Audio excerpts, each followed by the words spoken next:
Last 1 সপ্তাহ ধরে কলকাতায় ঘটে যাওয়া আরজিকর হসপিটালের এই মর্মান্তিক নৃশংস ঘটনার খবর পেয়ে আমাদের দুজনেরই মনটা ভীষণ অস্থির হয়ে আছে। এত লো ফিল করছি, জীবনের নিত্যনৈমিত্তিক সমস্ত কাজের মধ্যেও কোথায় যেন মনে শান্তি পাচ্ছিলাম না। তাই ভাবলাম গাড়ি করে একটু কোথাও ঘুরে আসি, তা না হলে বড্ড বদ্ধ লাগছে। কারণ ঘটেছে আমার শহরে আর আছি এত দূরে। তাই মনে হলো একটু যেন সূর্যের আলো না দেখতে পেলে, একটু যেন প্রকৃতির কাছাকাছি না যেতে পারলে যেন ভেতরটা সারাক্ষণ অশান্ত হয়ে আছে। তাই যখন একটু প্রকৃতির আলো দেখলাম, চারিদিকটা যখন দেখলাম যে অন্তত এই গাছপালা, সূর্যের আলো, এগুলো তো নির্মল, পবিত্র, নিষ্পাপ, এগুলোকে দেখে মনটাকে একটু ঠিক করি। তাই আজকে আমরা যাচ্ছি মাউন্ট রেনিয়ার ন্যাশনাল পার্ক। টানা 2 ঘন্টা ড্রাইভ করার পরে মাঝ রাস্তায় এসে একটু সায়ন রেস্ট নিচ্ছে। আমরা কফি নিয়ে এসেছি বাড়ি থেকে, একটু কফি খাবো, তারপরে আবার শুরু করব আমাদের যাত্রা। বাচ্চাগুলোও বুঝতে পারছে যে আমরা হয়তো খুব একটা হ্যাপি নেই, তো ওদেরকেও একটু আনন্দ দেওয়ার জন্য আজকে আমাদেরই বেরোনো। মাউন্টেনের কাছাকাছি বলে জায়গাটা বেশ ঠান্ডা, আর যেহেতু আশেপাশে কোনো রেস্টুরেন্ট বা খাবার জায়গা কিছুই নেই, তাই আমরা সঙ্গে করে বাড়ি থেকে খাবার, স্ন্যাক্স আর একটু কফি, বিস্কিট এগুলোও নিয়ে এসেছি, যাতে খিদে পেলে যেন আমাদের খালি পেটে ঘুরে বেড়াতে না হয়, আর মাঝে মাঝে যেন একটু কফি খেয়ে চাঙ্গা হয়ে আবার ড্রাইভ করতে পারে সায়ন। কি ঠান্ডা রে! স্টে অ্যালাইভ, মানে কাছে গেলে উড়িয়ে দেবো। হ্যাঁ, এখানে তো বন্ধু গেল না। উঠলাম।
মাউন্ট রেনিয়ার ন্যাশনাল পার্ক যাওয়ার যে রাস্তাটা, পুরো রাস্তাটাই খুব সুন্দর, অপূর্ব সিনিক বিউটি। আর এই দেখো, একটা অদ্ভুত সুন্দর রাস্তার ভিতরে ঢুকছি আমরা। বিশাল বিশাল পপুলার ফল গাছ। আমি কনস্ট্যান্টলি তুলে যাচ্ছি মা। এবার দেখ ভাই রে,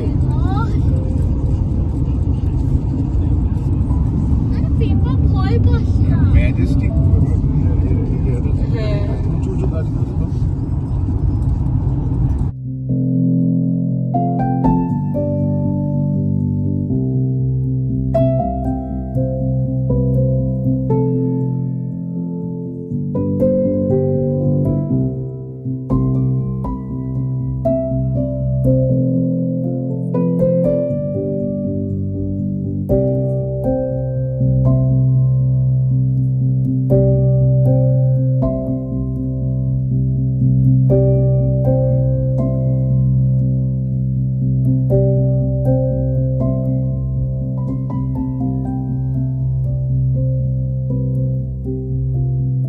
ছটার সময় আমরা শুরু করেছিলাম আমাদের জার্নি। এখন বাজে প্রায় 8:50। আমরা পৌঁছে গেছি Mount Rainier National Park. Gate cross করে ঢুকে পড়েছি। আমাদেরকে যে পাস কেনা আছে সেই পাসটা দেখালে আমরা ঢুকতে পারবো। এবার এই হলো গেট থেকে প্যারাডাইস করিডোর বা প্যারাডাইস পার্ক বলে অনেকটা ওপরে একটা জায়গা আছে যেখানে পার্কিং লট আছে, পিকনিক স্পট আছে, ওখান থেকে বিভিন্ন ট্রেল শুরু হয়। এই রাস্তাটা আমাদের ওই প্যারাডাইস পার্ক অবধি নিয়ে যাচ্ছে। এখান থেকে প্যারাডাইস পার্ক অবধি আরও 35 মিনিটস ড্রাইভ।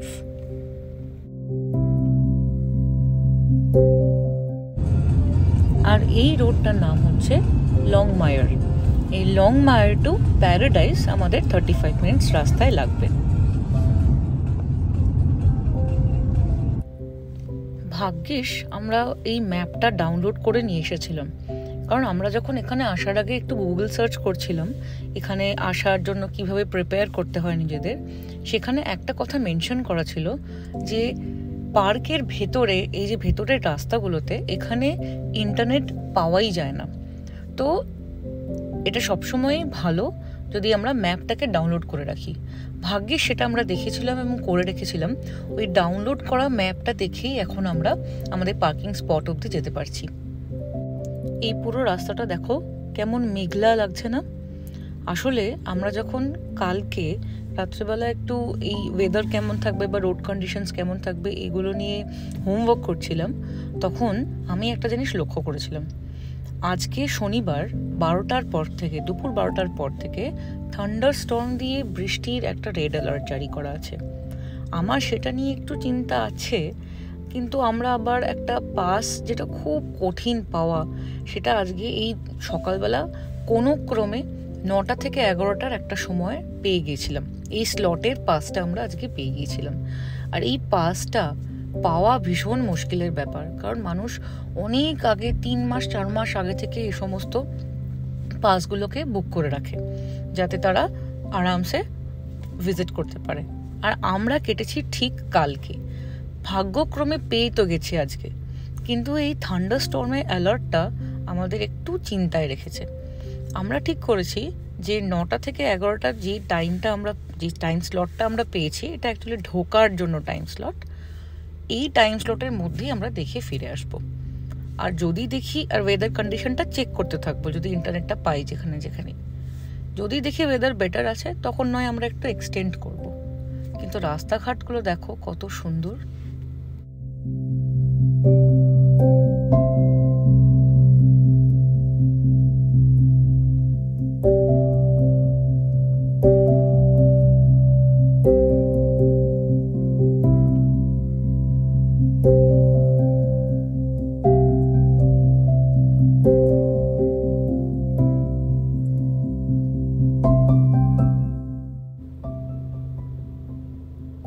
এই যে আমাদের হিরো মাউন্ট রেনিয়ার হালকা করে উকি মারলো, দেখি সামনে গিয়ে পরিষ্কার দেখা যায় কিনা।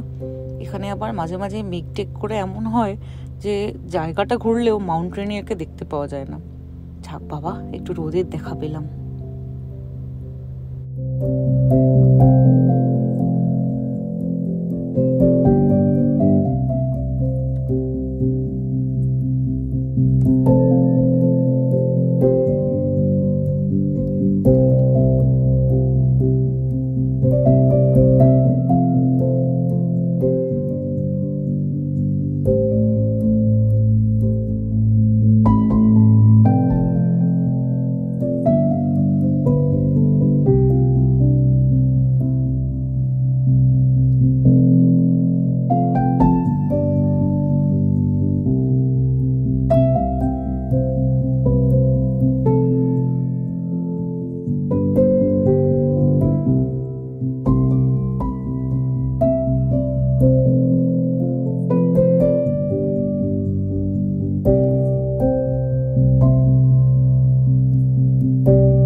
আবার দেখা যাচ্ছে মাউন্ট রেনিয়ারকে। মনে হচ্ছে এবার একটু কাছাকাছিই চলে এসেছি আমরা প্যারাডাইস পার্কিং এরিয়ার কাছে।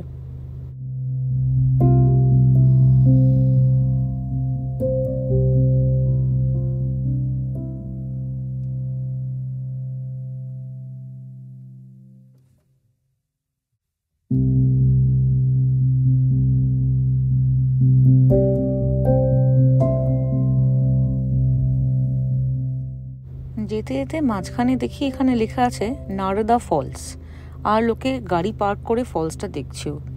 দেখি চলো ফলসটা কেমন দেখতে লাগে এখান থেকে।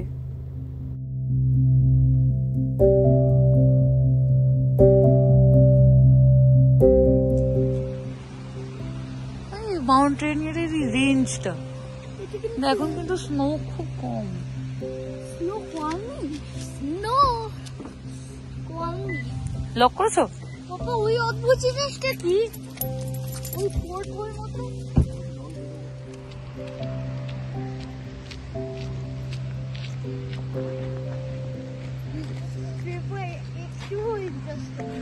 একটু ইন্টারেস্টেড হচ্ছে যে এখানে কি কিছু অ্যানিমাল আছে কিনা বুঝতে পারছেন।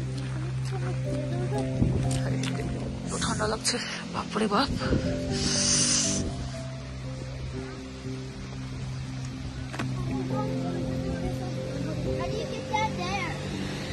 ও এই তো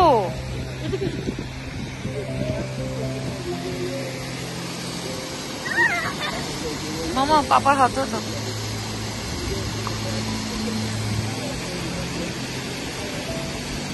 এই যে ফলসটা, ওয়াশরুম আছে এখানে, আমি যাবো।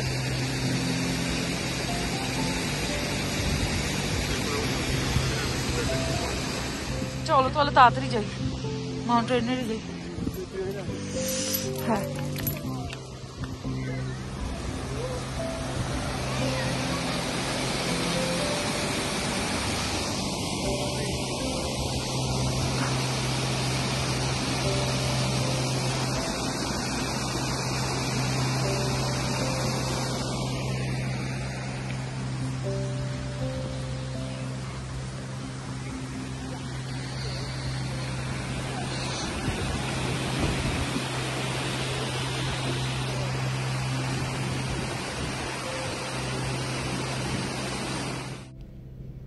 এই যে বাড়িটা দেখা যাচ্ছে এটাকে বলা হয় কমফোর্ট স্টেশন। এখানে শুধু ওয়াশরুমই থাকে না, একটু বসার জায়গাও থাকে এবং বেশ বড় স্পেশিয়াস হয়। যদি বৃষ্টি পড়ে তাহলেও এখানে বসে থাকা যায়, আর ভেতরের জায়গাটাও বেশ মিষ্টি।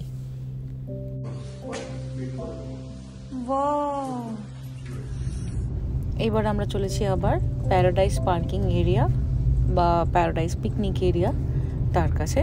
ওখানে গাড়িটা পার্ক করে আমরা আশপাশটা করব।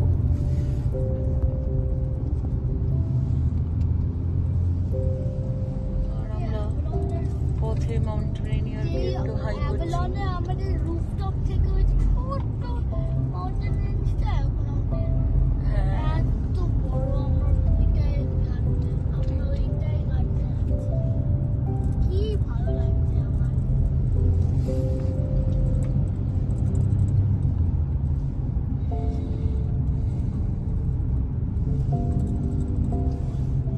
বাবা ওই যে স্যান্ডি মাউন্টেনটা কি? দেখো এখানে মাউন্ট হেভেন বা মাউন্ট হেলেন কি আর নাম আছে। দিদি এটা ওইটার মতো লাগছে না, মাউন্টেনিয়ার ওলিম্পিয়া, এই যে 5400 feet।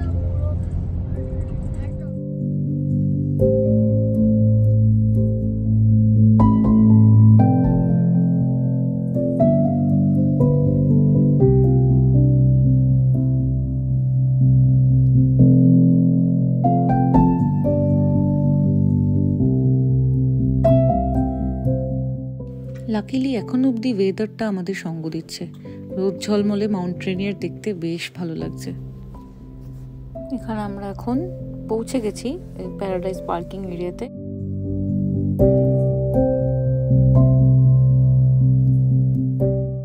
এই যে সামনেই আমাদের মাউন্টেনিয়ার, কি অপূর্ব সুন্দর লাগছে।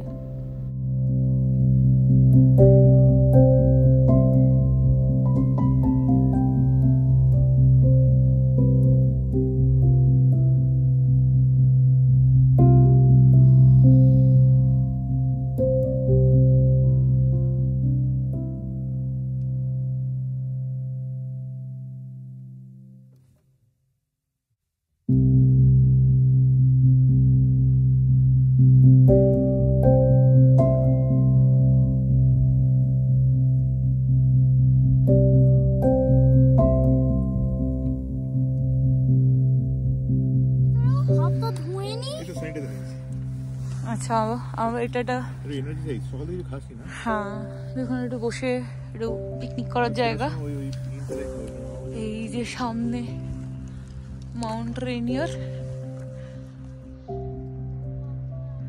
আর এখানে আমরা বসে একটু ব্রেকফাস্ট করে নেবো বাড়ি থেকে আনা খাবার।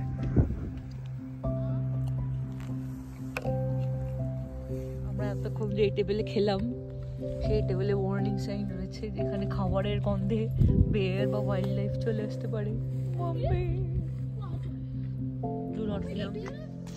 এবার আমরা হাঁটতে হাঁটতে যাচ্ছি প্যারাডাইস ভিজিটার সেন্টার।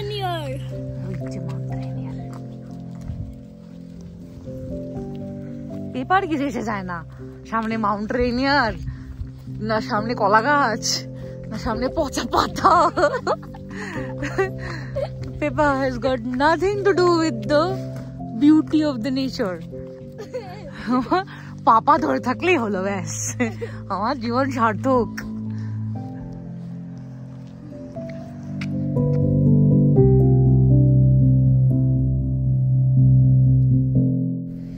এই সময় মাউন্ট রেনিয়ারে অনেকেই ওয়াইল্ড ফ্লাওয়ার্স দেখতে আসে, মানে বিভিন্ন সুন্দর সুন্দর ফুল এই সময় ফোটে যেটা অন্য সিজনে পাওয়া যায় না। এই যে দেখো চারিদিকে ফুল ফুটে রয়েছে। একটু উইন্টার শুরু হয়ে গেলেই এখানে চারিদিক বরফে ঢেকে যায়, তাই এই ফ্লাওয়ারগুলো দেখতে পাওয়া বেশ সুন্দর ব্যাপার।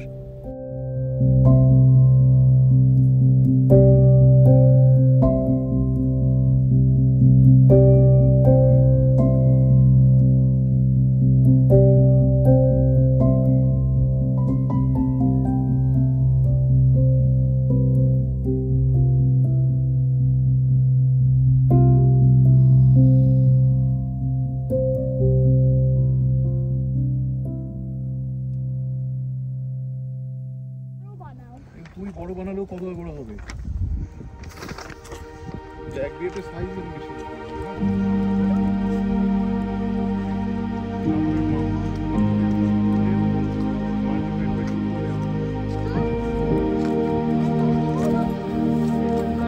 ভিজিটর সেন্টার মানে ইনফরমেশন সেন্টার, যেখানে একটা ছোট্ট মডেল করে কোথায় কোথায় হাইক করা যায় সেগুলো বলা আছে।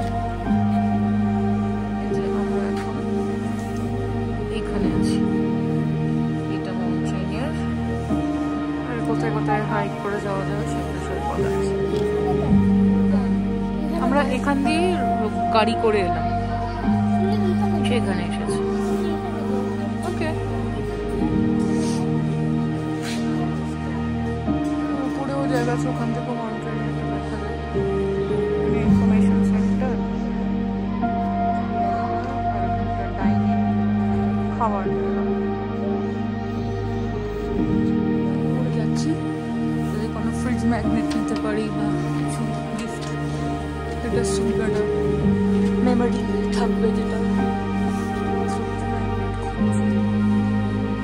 আমার এটা ভালো লেগেছে। এটা যেটা নামটা আছে, পাহাড়টা আছে, ওটা ভালো লেগেছে। স্টিকার স্টিকার আমার ঠিক পছন্দ হচ্ছে না। What about the silver one? What about this one? এটা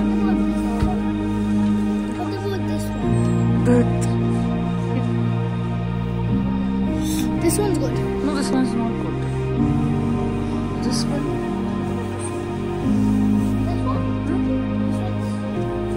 I prefer this one. Or Or one. Or that one. এইটা। Mama, let's take this. এইটা বল। হ্যাঁ, এটাই তো। হ্যাঁ, এইটা বল।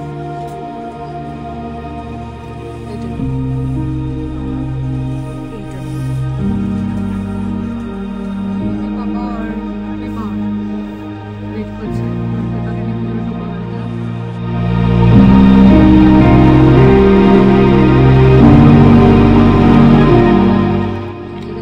আছে এখানে অনেক ট্রেলস আছে, রাস্তা আছে, আরো অনেকটা যাওয়া যায়।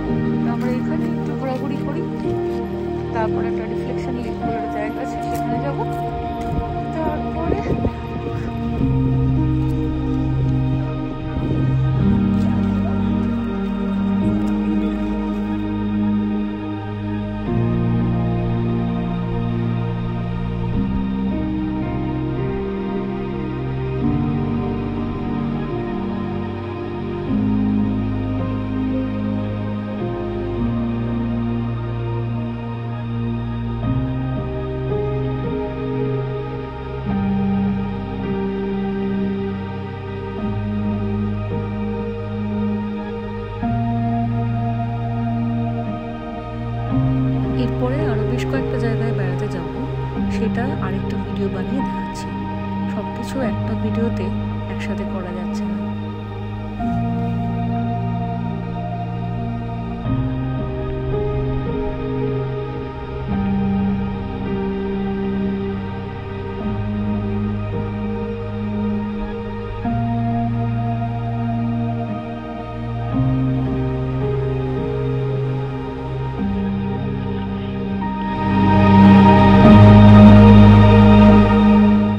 কিছু কিছু ঘটনা নিজেদের সাথে না হলেও যেন জীবনকে একটু থমকে দেয়, যেন আবার চিন্তা করায় হিউম্যানিটি নিয়ে, মনুষ্যত্ব নিয়ে। কিন্তু তারপরেও একটা বাস্তবতা আমাদেরকে এটা বোঝায় যে জীবনকে চলতেই হবে। We have to move on and the show must go on.